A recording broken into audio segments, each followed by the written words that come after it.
más en este programa. Así es, el defensor del pueblo de la República Dominicana, donde siempre vamos a aprender de derechos humanos, de derechos fundamentales, de deberes fundamentales, muy importante, también de la buena administración pública y en general del Estado social y democrático de derecho que proclama nuestra Constitución de la República. Con ustedes, Nilo de la Rosa, y en la tarde de hoy tenemos un programa sumamente interesante relacionado directamente con los deberes fundamentales, esos deberes cívicos que están establecidos en la Constitución de la República en el artículo 76. Vamos a hablar de la donación voluntaria de sangre. La donación voluntaria de sangre con el doctor Pedro Sin Ureña, quien es director del Hemocentro Nacional, que pertenece al Ministerio de Salud Pública. Vamos a conversar con él sobre este interesantísimo tema, no sin antes conocer qué hizo el defensor del pueblo durante la semana y, como es natural, nuestro editorial. Comencemos. Nuestras vías públicas no pueden convertirse en un cementerio. Para nadie es un secreto el carácter esencialmente agresivo y poco amigable de las ciudades y municipios de la República Dominicana para con las personas con discapacidad. Lo normal en nuestro país es que en cualquier calle, acera, parque, puente peatonal, escalera, edificio público o privado, cementerio, puerto, aeropuerto, en fin, toda infraestructura civil, los obstáculos y peligros abundan y son la regla lamentable. Pero las cosas se agravan si tomamos en cuenta las innumerables manifestaciones de imprudencia garrafales por parte de choferes de carros, jipetas, camiones, autobuses, que ponen en peligro no solo la vida de los transeúntes, sino de ellos mismos. Mención especial merecen algunos motociclistas que desde hace varios años se han dado la libertad de desacatar las normas más elementales de tránsito, como si las leyes y reglamentos en la materia no les aplicara formalmente. Desde cruzar los semáforos en rojo, transitar sobre las aceras, hasta usar elevados y otras estructuras vedadas a las motocicletas, el libertinaje campea por sus fueros. Lo antes dicho es la razón por la cual no debe de sorprendernos el hecho de que nuestro país, desde hace tiempo, figura entre los primeros lugares en el índice de muertes y heridos por accidentes de tránsito, solamente superados por países en guerra constante como Afganistán o Siria. En el epicentro de este cataclismo, no solo urbanístico sino también cívico, se encuentran nuestros compatriotas, conciudadanos y visitantes internacionales con discapacidad. Ya esto no es una cuestión de vanguardia arquitectónica o de retórica de los nuevos derechos y objetivos de desarrollo sostenible de los que tanto se habla en la actualidad, sino una cuestión de seguridad pública e integridad física y psicológica de las personas.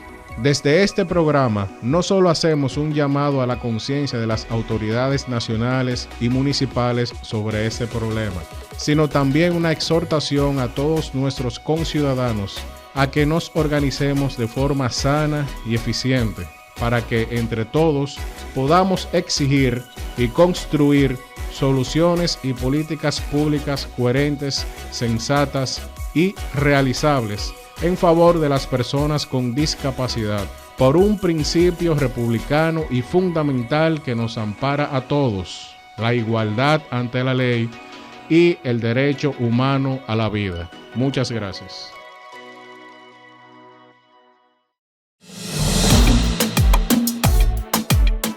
Desde el pasado mes de abril, fue retomado por el Defensor del Pueblo el conversatorio El costo de una patria. Es un taller que desarrolla el segundo adjunto del Defensor del Pueblo, el Dr. Darío Nin, y con patrocinio de la institución ha sido llevado a comunidades dominicanas en el interior del país y en el exterior. Para el mes de abril de este año, fue impartido en el Consulado Dominicano de Nueva York, en el Condado de Queen, en el Club Deportivo y Cultural La Casa de Queen, así como en el Comisionado Dominicano de Cultura de Nueva York y la Casa Dominicana de Pensilvania. En el país ha sido impartido en las provincias de La Vega, Santiago Rodríguez, Valverde, Mao y Montecristi. En esta última provincia fue la más reciente visita. El taller además ha sido impartido en instituciones como el Tribunal Superior Electoral, INAFOCAM, Dirección General de Migración, alcaldías, escuelas y colegios.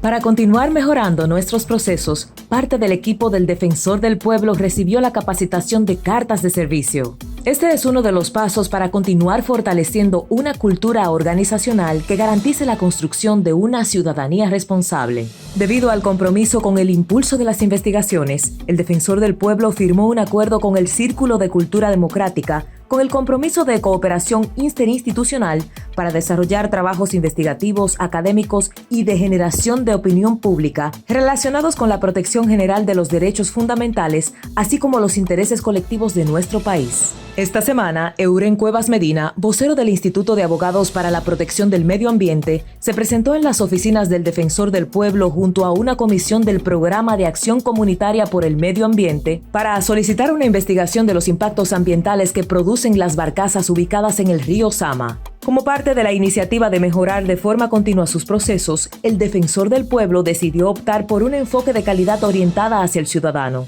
Para esto, implementó el uso de las cartas de servicios como herramienta que permite evaluar la calidad de los servicios que el ciudadano obtiene por parte de la institución y, a su vez, haciéndole partícipe teniendo en cuenta la opinión de los mismos. Actualmente, ecologistas y comunitarios están preocupados por la amenaza que representa la actividad minera en el área para la Reserva Antropológica Cuevas del Pomier. Por ello, acudieron al Defensor del Pueblo para extender su reclamación, llamado que Pablo Ulloa acató de inmediato apersonándose a la zona. Esta área protegida cuenta con 54 cuevas, de las cuales 30 poseen más de 4.000 pictografías y petroglifos de culturas indígenas. Además, toda la zona posee una rica biodiversidad. El Defensor del Pueblo conversó con los dirigentes de la Junta de Vecinos y Agricultores del municipio Los Cacaos, San Cristóbal. Entre las reclamaciones acogidas están abogar por la creación de una policlínica para poder dar soporte a las emergencias que se presenten, una ambulancia equipada para atender las urgencias, la reconstrucción de la carretera, entre otras demandas. El programa del Defensor Itinerante estuvo en Montecristi brindando orientación a los ciudadanos y recibiendo reclamaciones. Además, ofreció charlas sobre el costo de una patria a cargo de su segundo suplente Darío Nin y realizó actividades con la presentación de la Constitución animada para niños y niñas para el disfrute de toda la familia. Concluyó con éxito el desarrollo del seminario Derecho a la Inclusión Educativa, Social y Laboral de las Personas con Discapacidad.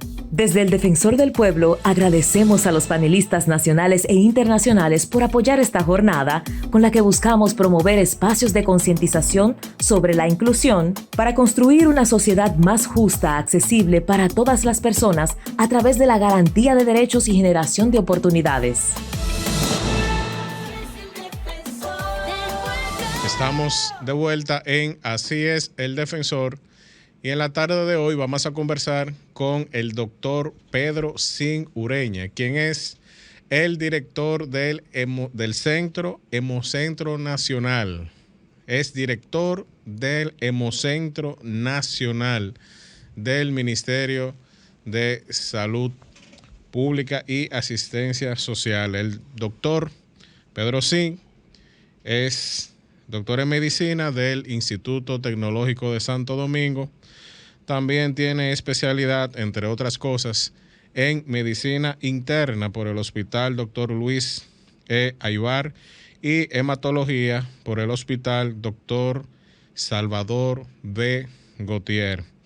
También tiene una serie de experiencias muy importantes en materia médica, sobre todo en la parte social. Ha sido presidente del Colegio Médico Dominicano y también ha recibido múltiples reconocimientos de hospitales universitarios, hospitales docentes, sobre todo en los Estados Unidos de América. Actualmente es el director del Hemocentro Nacional, como habíamos mencionado, del Ministerio de Salud Pública.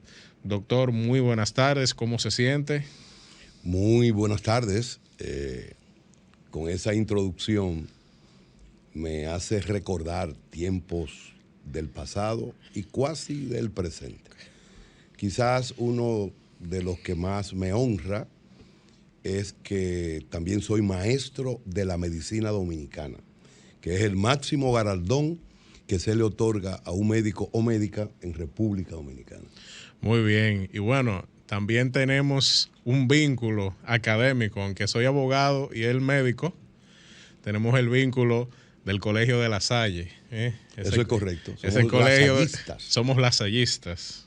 Una gran espiritualidad que nos transmiten esos religiosos. Y la cámara me descubre, o sea, que yo soy del 72-73. Tenemos una ligera diferencia, ¿verdad? Un poquito ahí, sí. Correcto. Muy bien, doctor. Bueno, vamos a hablar de algo muy interesante que usted maneja al dedillo, doctor, que es el tema de la sangre, el tema de la donación voluntaria, que parecería una redundancia, pero vamos a ver que no es así. Una donación voluntaria de sangre, la importancia que tiene esta práctica en cada uno de nosotros y en qué se beneficia a la nación en esa materia. Pero como en este programa es un programa educativo, doctor, vamos por los conceptos fundamentales, ya que usted es un maestro de la medicina. Primero lo primero, ¿qué podemos entender por la sangre y cuál es su función principal en el cuerpo humano, doctor? Porque en muchas ocasiones, en muchos idiomas, por ejemplo, cuando nosotros decimos se derramó la sangre, a veces tiene una connotación muy de terror, una connotación de sufrimiento, una serie de connotaciones negativas. Entonces nosotros queremos contribuir un poco a desmitificar las cosas, porque aquí buscamos la verdad. Entonces, ¿qué podemos entender por la sangre y cuál es la importancia que tiene para el cuerpo humano y cualquier otro ser vivo? Sí, muy bien. El ser humano cuenta con aproximadamente 5 litros de sangre y la sangre es un órgano, la sangre es un tejido. De hecho, cuando se habla de transfusión sanguínea, estamos hablando de un trasplante de órgano, lo que pasa es que es transitorio, es momentáneo. Muy bien. O sea que eso es muy importante. Tiene 3 elementos fundamentales que la componen y están dentro del plasma. Entonces están los glóbulos rojos, ¿verdad? Que en promedio tenemos cerca de 4.5 a 5 millones de glóbulos rojos. El glóbulo rojo es una célula que mide aproximadamente 7 micras, no tiene núcleo, por eso es bicóncava y tiene una estructura, una arquitectura en su membrana que le permite contornearse para pasar por pequeños vasos. Lo más importante es que tiene o contiene la hemoglobina que acarrea, que transporta el oxígeno, número 1. Número 2, tenemos las plaquetas, que son pequeñas unidades que pertenecen a la coagulación primaria. Cuando usted se aprieta un poquito, ¿verdad?, para afeitarse y se le ve un puntito de sangre, fíjense que inmediatamente se coloca de otra coloración porque ya las plaquetas en términos internos del pequeño vaso han asistido para coagular. Y tercero, tiene que ver mucho con este programa porque es el defensor del organismo, ¿verdad?, que son los glóbulos blancos, que son la defensa para fundamentalmente bacterias. También hay una línea que es para virus. De manera que en términos generales la sangre es un fluido tan vital que no ha podido ser replicado en el laboratorio. ¿Y en qué parte del cuerpo se produce la sangre, doctor? La sangre se produce en la médula ósea, lo que ustedes conocen como el tuétano. Entonces, tenemos diferentes áreas de producción. Por ejemplo, los megacariocitos producen las plaquetas, son las madres de las plaquetas. Tenemos los eritrocitos, ¿verdad? La serie eritroide, ¿verdad? Ahí se producen los glóbulos rojos. Y tenemos los granulocitos o serie granulocítica, donde se producen los glóbulos blancos. De manera que tenemos un arsenal que está en constante movimiento de formación, de maduración por etapas para finalmente tener una plena funcionabilidad y además también tenemos lo que se llama la apoptosis, que es la muerte celular programada para que haya un equilibrio. Siempre habrá un equilibrio para mantener la función orgánica a través de los elementos formes o los elementos que conforman la sangre. Muy bien, doctor. Hay veces que mandan muchos mensajes a través de las redes sociales, a través de WhatsApp y ese tipo de cosas, de que se necesita que se done sangre. Muy bien, pero hay veces que dicen que no, que es plasma, que se requiere para un paciente que está grave o que sencillamente va a ser intervenido y bueno, se necesita. ¿Cuál es la diferencia que hay entre la sangre y el plasma cuando estamos hablando de estos casos? Bueno, y es muy importante esa pregunta y de hecho vamos a iniciar con la siguiente explicación que es muy taxativa. Con una bolsa de sangre podemos salvar 3 vidas, porque ya la tecnología hace muchos años ha podido fraccionar lo que es el plasma. En el plasma hay muchas proteínas de la coagulación. El plasma se utiliza mucho en los pacientes quemados, en los pacientes, por ejemplo, que tienen algunos problemas ahí de coagulación, de proteínas de la coagulación, algunas enfermedades primarias o de impacto secundaria, se utiliza el plasma fresco. Por ejemplo, cuando hay cirugías de corazón, se pide un pool de glóbulos rojos, de plasma y de plaquetas. Entonces eso es importante para mantener el volumen. Eso hace el plasma. Cuando usted tiene un sangrado por algún accidente de tránsito o por algún sangrado del tubo digestivo, nosotros lo primero que hacemos es restablecer el volumen plasmático con expansores y luego transfundimos. Eso es muy importante y en términos traumatológicos es una de las acciones más frecuentes y prudentes que debemos nosotros, digamos, aterrizar. Entonces, luego las plaquetas, ya tenemos desde el punto de vista tecnológico, tenemos un ámbito que es de aféresis. Te colocan en una máquina y solo cae en la bolsa de colecta lo que es la plaqueta. También por aféresis podemos tener glóbulos rojos que se solicitan fundamentalmente cuando hay algunos trastornos importantes, como es, por ejemplo, en los pacientes que van a ser hemodializados o que son trasplantados. Muy bien, y bueno, estos conceptos generales que hemos aprendido en la tarde de hoy nos dan paso para hacer otras preguntas en esa entrevista un poquito más técnicas en cuanto a la función que usted ejerce, doctor. No sin antes nosotros escuchar y ver nuestra tradicional cápsula de la Constitución animada para niños y niñas del Defensor del Pueblo. Adelante.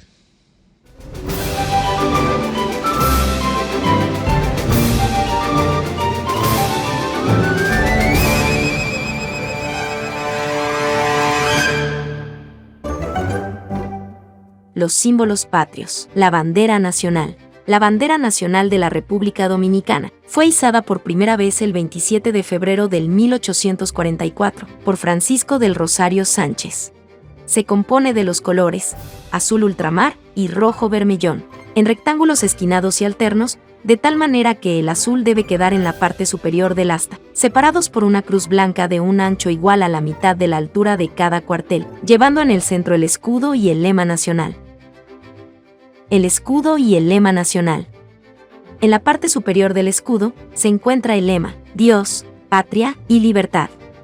El escudo tiene los mismos colores de la bandera, y en el centro lleva una Biblia abierta en el Evangelio de San Juan, capítulo 8, versículo 32, y encima una cruz. Tiene 3 lanzas de cada lado, y el emblema se enmarca entre una rama de laurel a su izquierda y otra de palma a su derecha. El himno nacional. El himno nacional fue escrito por Emilio Proudhon, y la composición musical fue creada por José Reyes. El himno dominicano se oficializó el 30 de mayo del 1934. Así concluimos este episodio sobre los símbolos patrios.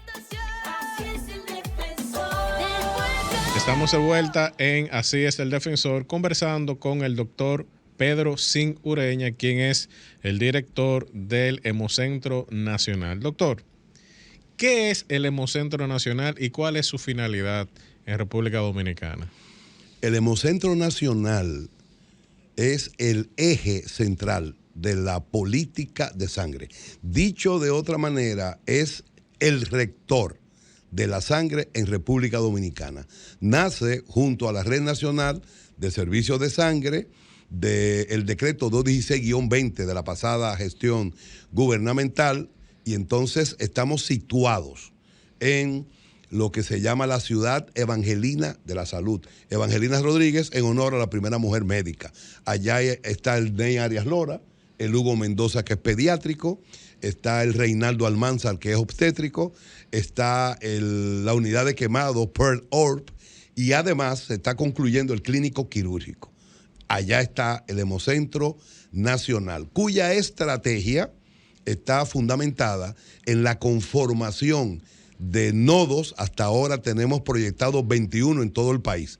¿Qué es un nodo? Un nodo es un banco de sangre suficientemente fornido, es decir, que pueda colectar sangre, y además va a tener algunos hospitales satélites, 3, 4, que también van a colectar. Nosotros tenemos unidades de transporte sanitario que vamos a ir a buscar esa sangre colectada, la vamos a procesar mediante unas pruebas que debemos hacer, porque la sangre, no lo olviden, no solo debe de tener ribetes de calidad, sino que debe de ser segura y oportuna. Entonces, esa estrategia la tenemos diseminada por etapas en todo el país. Pero además, esta gestión que le ha correspondido, pues llevar a cabo la parte operativa, hemos también iniciado hace unos 6 meses lo que es la unidad de respuesta rápida para emergencias transfusionales, la URRED.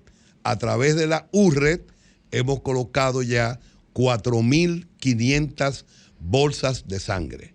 Si usted multiplica eso por 3, se dará cuenta que nosotros estamos ya inmersos en lo que es ir tras salvar vidas que en un momento determinado necesitan de este fluido para que no llegue el paciente a hacer necrosis tisular y muerte tisular. De manera que estamos ya iniciando el primer nodo, que es el 0, reiteramos, conformado por estos 3 hospitales y la unidad de quemados. Es algo muy importante porque luego vamos a ir a formar el número 1 en el área metropolitana, vamos a continuar. Es importante también recordar que está ya aprobado 3 grandes centros traumatológicos, uno en el este, uno en el norte y otro en el sur, con la finalidad de contrarrestar todos estos traumas que cuando llegan al Darío Contreras o llegan al Ney Arias Lora, muchas veces es tarde. De manera que hay que ser oportuno allí. Cada uno de esos hospitales tendrá un nodo, porque hablar de traumatismo es hablar de pérdida de sangre, por ende, terapia de transfusión. Muy bien. Bueno, doctor, en un programa pasado hablamos de la Cruz Roja, de las funciones de la Cruz Roja, y en ese programa nosotros prometimos que íbamos a hablar de la donación de sangre, porque en el mes de junio, específicamente el 14 de junio, es una fecha muy importante para nosotros, República Dominicana, y fue la fecha de la rendición de cuentas del doctor Pablo Ulloa como defensor del pueblo ante el Congreso Nacional. Esa es la razón por la cual no pudimos abordar el tema en esa misma semana y en ese mes. Es decir, que aquí estamos cumpliendo con una promesa que nosotros hicimos en el aire. Ahora bien, ¿qué nosotros podemos entender por la donación voluntaria de sangre y por qué es tan importante para un país que exista esa cultura de donación de sangre en la población? Donar sangre viene de un don. Ya hemos dicho que no ha sido replicada la sangre en laboratorio. Entonces debe de ser, ¿verdad?, de un ser humano a otro.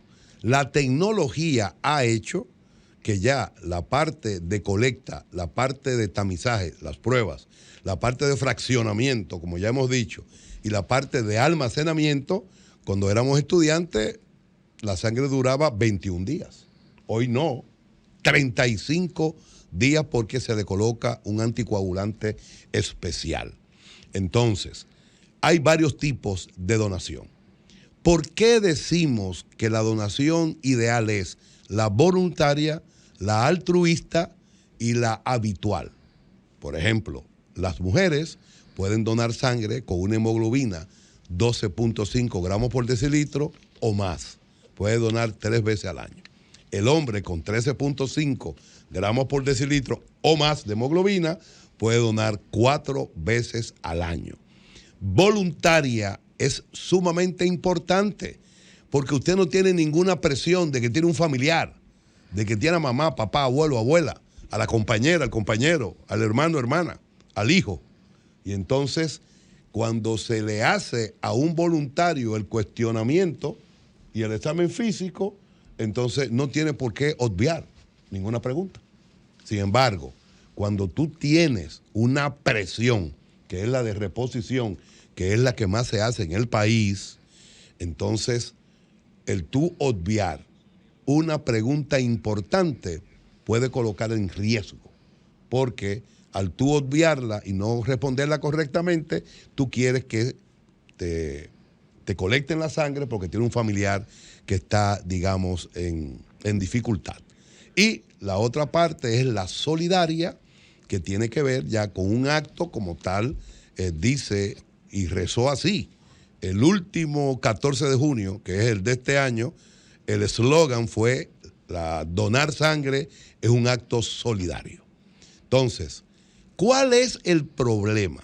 A ver, la sangre nosotros la definimos en República Dominicana en una especie de triángulo. La sangre es apasionante, es un tema apasionante porque apasiona cuando tú sabes que colectar sangre puede salvar con una bolsa 3 vidas. Imagínese usted si replica eso. La sangre es compleja porque usted tiene que recibir el donante. Él tiene que leer un consentimiento informado. Tiene que ser examinado por médicos, tiene que llenarse un historial clínico, tiene que ir a sangría menor para ver si la hemoglobina tiene el nivel requerido. De ahí tiene que ir a colecta, 10, 12 minutos de colecta de la sangre, ¿verdad? En la bolsa, sangre total. De ahí va a el laboratorio, se le tipifica para saber qué grupo realmente, ¿verdad? Definitivamente va a atravesar el tamizaje, es decir, las pruebas que se hacen. Se hace hepatitis B, hepatitis C, VIH, se hace también para la sífilis, ¿verdad? BDRL, se hace también Chagas, solo el Hemocentro y otro laboratorio, otro banco privado hacen Chagas, porque estamos recepcionando muchos visitantes del cono sur, donde hay enfermedad de Chagas. ¿Qué es la enfermedad de Chagas, es un parásito, doctor? Un parásito. Entonces, en el cono sur está la Chagas americana. Muy bien. Sí, es por un parásito. Entonces, nosotros también vamos a agregar lo que es la falsemia. ¿Por qué? Hay pacientes que son portadores, que no tienen anemia, y que si tú no le haces la prueba, ellos van y donan. Entonces, queremos saber qué porcentaje en un momento determinado de pacientes que están donando son portadores de falsemia. Eso es sumamente importante. Pero en el Hemocentro, ya en un mes y medio, probablemente, tendremos lo que se llama el ácido nucleico, el NAT, que es una tecnología porque hay una ventana de VIH, del SIDA, y una ventana también de hepatitis B y C de 3 meses. Tú le haces la prueba y de repente está negativa. Sin embargo, con el NAT, en horas podemos darnos cuenta si esa sangre debe de ser diferida, porque realmente tiene positividades para una de ellas. Entonces, cada día que pasa, la sangre debe ser donada voluntariamente, de manera habitual, con la seguridad requerida y de manera oportuna. Muy bien, doctor. ¿Y cuál es el porcentaje de donaciones voluntarias que tenemos en el país y cuánto necesita República Dominicana para mantenerse abastecida vamos a decir, de un stock de sangre para cualquier eventualidad que pudiera ocurrir? Sí, hablando de stock de sangre, en enero Omicron diezmó en el mundo entero la colecta de sangre. Fueron suspendidas en Estados Unidos miles y miles de cirugías. Aquí pasó lo mismo. Nosotros tuvimos que suspender 16 colectas con empresas. Wow. Por eso nosotros calculamos de febrero hacia acá. Bien, la La tasa de donación en los países como el nuestro, que tienen ingresos moderados bajos, se aproxima a 6, 7 por cada 1.000 habitantes. Y nosotros, la voluntaria ahora está por debajo de 1%. Por eso es una calamidad, que es el tercer parte del triángulo, como decíamos ahorita, en el sentido de que tenemos un déficit en el país de poco más de 300.000 unidades. Bueno, vamos a seguir conversando de este tema sobre la sangre, que ahora sabemos que es un recurso no renovable e irrepetible. Es decir, no existe la sangre sintética hasta el día de hoy, por razón por la cual radica ahí la importancia de la cultura de la donación. Vamos a una pausa y regresamos en breve. ¿Te has preguntado qué hace el Defensor del Pueblo? Nuestra institución contribuye con la defensa de la buena administración y los derechos fundamentales. ¿Cómo lo hacemos? Intermediamos en conflictos que puedan darse entre los ciudadanos y las instituciones del Estado. Vigilamos y supervisamos las actuaciones ilegales, arbitrarias o erróneas de las instituciones y funcionarios del Estado. Sugerimos cambios de criterio de los actos y actuaciones de la administración pública que violenten derechos. Promovemos y educamos a la sociedad en derechos humanos y fundamentales. Y accionamos en amparo de los derechos de las personas e intereses colectivos y difusos. Entérate de esto y mucho más en nuestra página web www.defensordelpueblo.gov.do. Teléfono 809-381-4777. Síguenos en Facebook, Twitter e Instagram a través de @defensorrd. Vamos por lo que nos une. Estamos de vuelta en Así es el Defensor del Pueblo de la República Dominicana, conversando y compartiendo, dialogando con el doctor Pedro Singh Ureña, quien es el director del Hemocentro Nacional del Ministerio de Salud Pública y un maestro de la medicina dominicana, entre otras cosas especialista en medicina interna, que es algo muy importante, que en otros países, doctor, sería como más o menos el nivel o la primera instancia de todos los médicos, pudiera llamarse así también. Sí, es la especialidad base para las subespecialidades. Exactamente. Entonces ese es el médico que en algunos países es el primero que usted tiene que ir y luego ese le remite a otro médico especializado en otras materias. Pero ahora últimamente ha variado porque la puerta de entrada al sistema es el médico familiar o comunitario. Muy bien. Bueno, doctor, nosotros escuchamos mucho de bancos de sangre, de este tipo de instituciones que en algunos casos son públicas y en algunos casos son privadas. ¿Qué son los bancos de sangre? ¿Y ese es realmente el sector de regulación del Hemocentro? No. El Ministerio de Salud Pública, dentro del Viceministerio de Garantía de la Calidad, tiene una dirección que es la que regula los bancos de sangre. Nosotros somos el eje central que tiene que ver con lo que son las estrategias, ¿verdad? Entonces, establecen las políticas en banco de sangre tenemos aproximadamente en el país 60, la mayoría son privados. Muy bien. Y bueno, podemos dar una primicia, claro que sí, ¿verdad? Para defender nuestras posiciones en relación a la importancia de crear la cultura de donación. El año pasado, 2021, Cruz Roja Dominicana lideró, como lo ha sido en 60 y tantos años que tiene como marca país en el mercado, lo lideró con 42%. Los bancos privados generaron todos juntos 36% y la red pública 21%.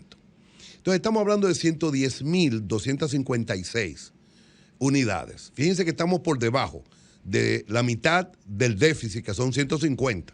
Entonces es apremiante.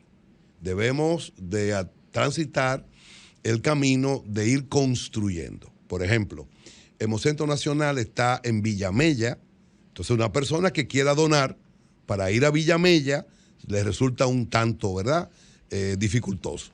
Nosotros hemos planteado colocar 3 unidades fijas en el área metropolitana perteneciente al Hemocentro que colecte, nosotros vamos a buscar la sangre y la procesamos. ¿Ven? Pero no solo eso, la colecta más importante y vigorosa en el mundo entero es en los camiones colectores. Tenemos 2, con cuatro asientos. En uno de esos asientos, el 25 de noviembre, el presidente Abinader donó sangre. Estuvimos acompañándolo, obviamente, en mi calidad de director y sobre todo de hematólogo. Entonces, es importante crear la primera generación de donantes. Ya nos hemos acercado al Ministerio de Educación y entonces estamos conformando una presentación para que los chiquitines a partir de 4 años aprendan en un léxico que ellos entiendan la importancia de la sangre, que es la sangre. Cuando vayan creciendo, no hay duda, vamos a tener ahí toda una generación. El rango de edad para donar es de 18 años a 65 años. ¿De acuerdo? Ya dijimos que la mujer puede donar 3 veces al año con una hemoglobina ya de 12.5 o más, y el hombre 4 veces al año con una hemoglobina de 13.5 o más. Si tienes un tatuaje, que los muchachos utilizan eso mucho, si tienes 6 meses o más, ¿tú puedes donar? Claro que sí. Claro que sí. Por eso tenemos el NAT, para asegurar eso. Y si tiene un piercing, que es una perforación, también después de 6 meses puede donar. Hay mitos de que te debilita cuando te sacan sangre. Nada que ver, mentira. La menstruación en la mujer, nada. Miren, cuando comienza a salir la sangre y la aguja no duele, tal como dijo el presidente Pedro, por eso no duele, claro. No duele, es una aguja especial. Entonces, cuando comienza la columna de sangre suya a salir, ya la médula está funcionando para reponer eso que está saliendo. Por eso se dona 3 veces al año. Dicho de otra manera, mujeres 4 meses o cada 4 meses y el hombre cada 3 meses. Muy bien, bueno, podemos hablar un poco más y abundar un poquito más en esos mitos y esas leyendas urbanas, doctor, en materia de donación. Y usted habló específicamente de las mujeres, habló de las personas con tatuajes y las personas que tienen aretes o piercing. Sí, o piercing. Entonces, el tema de la mujer, naturalmente, por el tema, esa mitología que se ha creado, es por el tema de la menstruación, porque hay una pérdida de sangre periódica. Pero el tema de los tatuajes, doctor, y la persona con piercing, primero, ¿por qué se dice? Es decir, ¿en base a qué existe esa creencia de que no pueden donar? ¿Y qué dice realmente la ciencia en esa materia? Sí, lo que pasa es que un tatuaje o tatú, ¿verdad? Es una perforación también. Pero es de la piel. Lógico, tiene que perforarte la piel para que quede plasmada. Entonces, al ser así, corre el riesgo de los virus como hepatitis B, hepatitis C y sobre todo VIH. Si los instrumentos no están debidamente... Lógico. Entonces, para preservar la seguridad, nosotros establecemos 6 meses. Cuando yo era estudiante de medicina, el que tenía un tatuaje no podía donar. Fíjate cómo la ciencia ha avanzado. Simple y llanamente. Pero claro, si tú ahora odias a los jóvenes, que de 10, ¿cuántos están tatuados? Una buena muchos. Cantidad, sí. Entonces, la tecnología ha logrado que nosotros nos situemos por encima de lo que es la posibilidad de transmitir, digamos, un virus. Oigan, la sangre también fue mágico-religiosa en el pasado. Los romanos, ¿verdad? Cada vez que tenían estos circos que hacían, ¿verdad? Ellos hacían lo siguiente. La primera menstruación, que se llama menarquia, la procuraban para ponérsela porque le iba a dar fuerza en los combates. Ya usted sabe. O se la bebían. O sea, ha sido mágico-religiosa. Pero hablando del 14 de junio, fíjense que también lo que tú mencionabas, un 14 de junio también es simbólico en términos históricos y patrióticos para la República Dominicana, donde cientos de dominicanos para derrocar una dictadura, bueno, pues también derramaron su sangre. Así dice el himno del 14 de junio. Muy bien. Bueno, y también hay otros... Y con su sangre noble encendieron la llama augusta de la libertad. Así es. Ese es el himno del movimiento el 14 de junio. Así es. Bien. También hay otras poblaciones, doctor, sobre las cuales existe una creencia sobre estos temas de la sangre. Por ejemplo, los diabéticos. ¿Qué nosotros podemos entender o qué debemos saber si una persona diabética decide donar y una persona con anemia también? Si con anemia no puede donar porque ya tenemos algunos límites hemoglobínicos para poder donar. Los diabéticos pueden donar si están controlados realmente. Nosotros preferimos que no, pero a veces hay una emergencia de una sangre que es difícil de conseguir. Si está controlado, puede donar.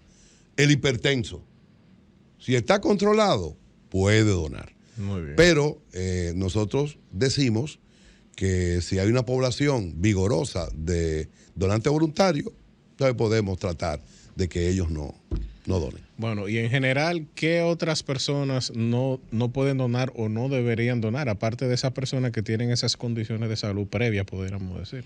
Personas que estén tomando algún tipo de medicamento especial, personas que tienen cáncer, ¿verdad? Las embarazadas no deben donar. Y es sumamente importante nosotros definir aquí. Porque a veces, cuando usted le dice al médico, yo me tomé una copita de vino anoche, tomó alcohol. No, para nada.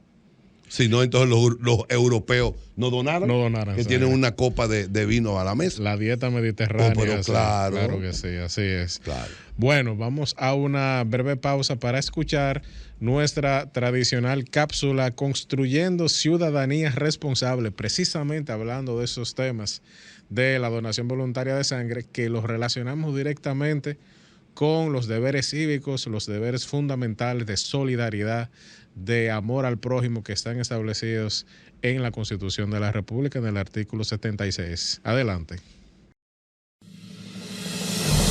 El Defensor contigo. El Defensor del Pueblo, a través de su plataforma de oportunidades, llega a los ciudadanos y ciudadanas a través de actividades formativas y de sensibilización, como talleres, charlas y cursos dirigidos a estudiantes de escuelas públicas y privadas, estudiantes universitarios, profesionales, personal del sector público y privado, organizaciones de la sociedad civil. Si tienes interés en recibir nuestros servicios, comunícate con nosotros a nuestras oficinas 809-381-4777. Para más información, entra en nuestra web www.defensordelpueblo.gov.do o búscanos en nuestras redes sociales @defensorrd. Vamos por lo que nos une. Estamos de vuelta en Así es el Defensor, conversando con el doctor Pedro Singh Ureña, y estamos abordando el tema de la donación voluntaria de sangre, algo muy importante, un recurso importantísimo, no renovable y además de eso irrepetible.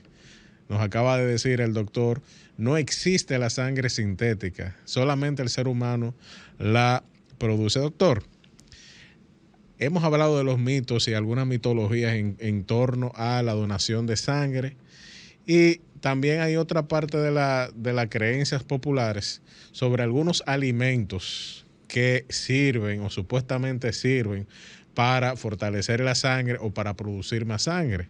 Es muy normal escuchar, sobre todo a nuestros mayores, hablando de la remolacha, del jugo de remolacha, del ají morrón, que supuestamente el ají morrón, sobre todo el rojo, sube los glóbulos blancos. Las plaquetas. Exactamente, las plaquetas. Y así otros alimentos que en realidad uno no sabe si la ciencia realmente ha demostrado eso o no, pero la mente humana es muy poderosa. Claro. Y a veces uno creyéndose las cosas, el cuerpo capaz de que reacciona.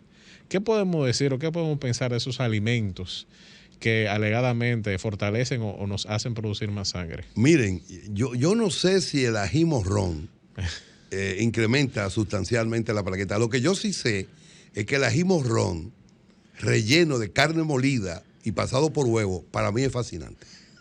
O sea que independientemente. Independientemente, mi abuelita ¿verdad? hacía eso, buenísimo. Una nota al margen, ¿verdad? Claro, pero bueno, nosotros tenemos precursores del glóbulo rojo, claro que sí. Por ejemplo, el hierro es un precursor del glóbulo rojo. ¿Por qué? Bueno, en la médula ósea, cuando el glóbulo rojo se forma, ¿verdad? Por uno de sus precursores, que es el hierro, va a la sangre, dura 120 días. Y entonces luego hay un sistema que se llama mononuclear fagocitario o fagocítico, que lo divide en tres, ¿verdad? Primero, aminoácidos que van a formar proteínas. Segundo, el hierro, que se va a adherir a la transferrina y va entonces a dos lugares. Al hígado, a acumularse, almacenarse como ferritina, y luego vuelve a la médula ósea, al tuétano, para seguir formando glóbulos rojos. Y hay una tercera parte que se convierte en biliverdina, que está en la sangre, y entonces cuando no está conjugada, es lo que se llama la bilirrubina indirecta.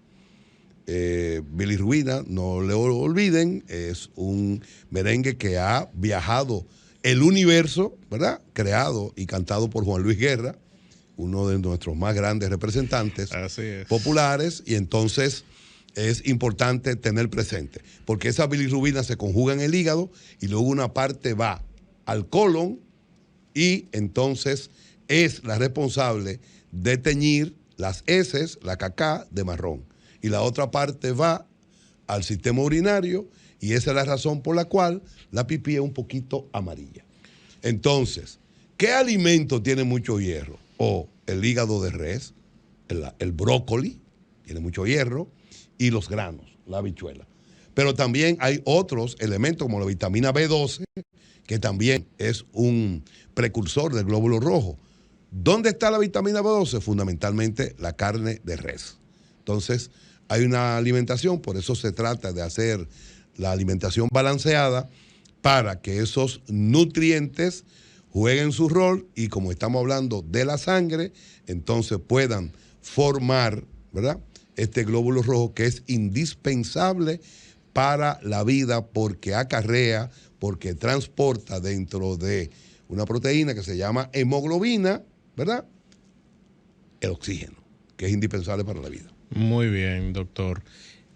También hemos escuchado algunas cosas sobre el colesterol. ¿Qué es el colesterol en la sangre y cuáles son los tipos de colesterol y cómo se puede combatir de una forma natural? Porque sabemos que existen siempre para todo esto, la ciencia ha desarrollado medicamentos. Sí. Pero para que el paciente no tenga que llegar a una consulta o no tenga que someterse a un tratamiento, existe la alimentación. Sí, el colesterol es lo que ustedes conocen como la grasa. Entonces está el colesterol total, que debe estar por debajo de 200. Y entonces tenemos dos colesteroles fraccionados. Uno, el LDL, que es el colesterol malo, el que se acumula en los vasos sanguíneos. Y el otro es el HDL, que es la escobita, que tú lo incrementas cuando haces ejercicio. Entonces hay que tener un equilibrio para evitar que se formen cúmulos de colesterol en las arterias que van a formar placas. Y cuando una placa de esta se desprende en una de las arterias del corazón, llamadas coronarias, se produce lo que se llama infarto agudo del miocardio. Muy bien. Usted mencionó mucho y aparentemente le da una importancia fundamental, doctor, al hierro. Y ya mencionó algunas fuentes naturales del hierro.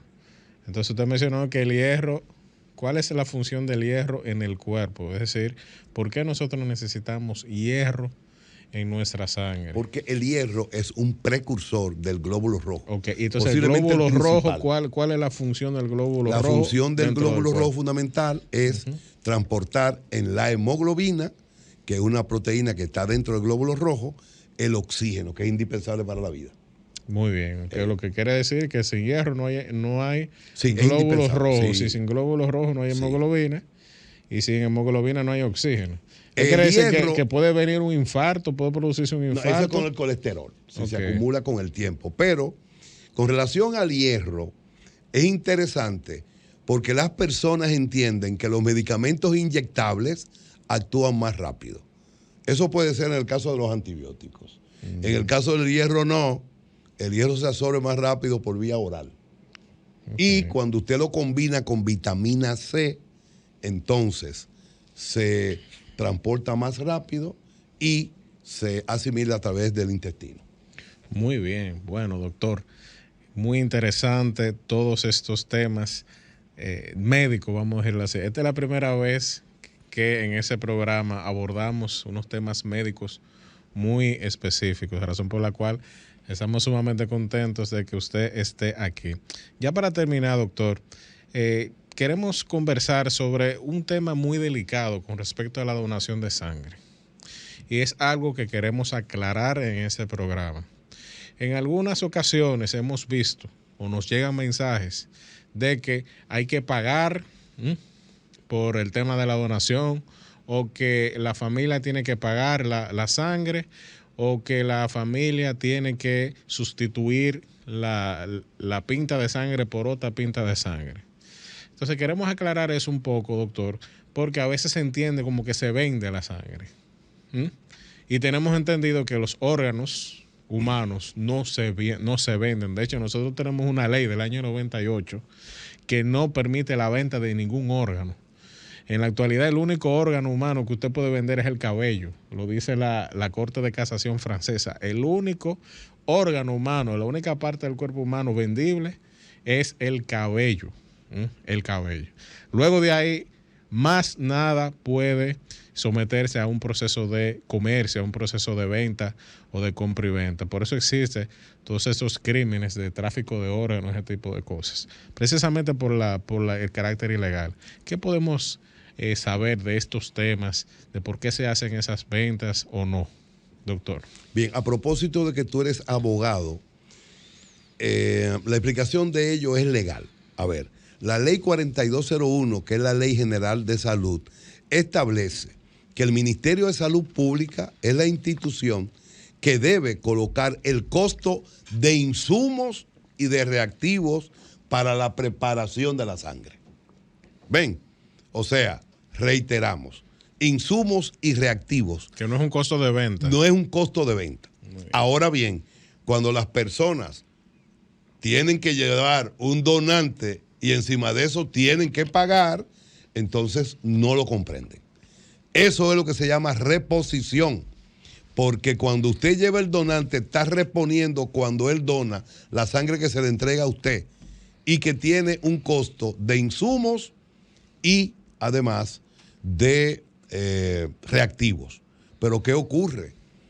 Es que hemos escuchado y sabemos con exactitud de que hay sangre que en promedio, bueno, pues le cuesta esos insumos 8,000 pesos, 10,000 pesos.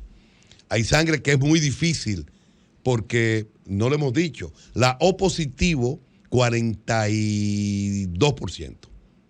La A positivo es la segunda, cerca de 30%. La B positiva es la tercera, cerca de 10%. A partir de ahí, entonces tenemos sangre AB positiva, que es de dificultad, pero la más dificultosa es la AB negativa. ¿Por qué? Porque solo el 0.8% en el mundo. En el Hemocentro Nacional tenemos una política donde decimos que la sangre es un bien público y la sangre en el Hemocentro Nacional tiene ribete de gratuidad. Es gratuita, usted no tiene que pagar un solo centavo.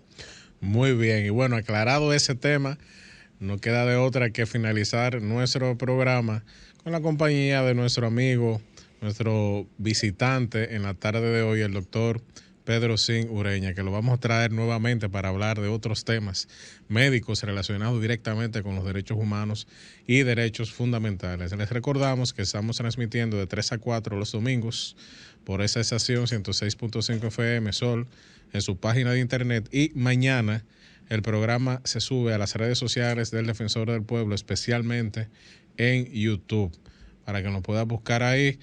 Denle like, suscríbanse en el canal del Defensor del Pueblo y propaguen la información, es decir, envíen ese programa a todos sus amigos para que se informen sobre derechos y, en este caso, de medicina, en el caso de la sangre.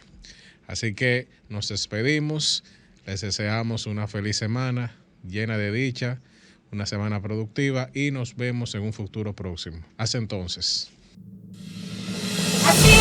desaparece.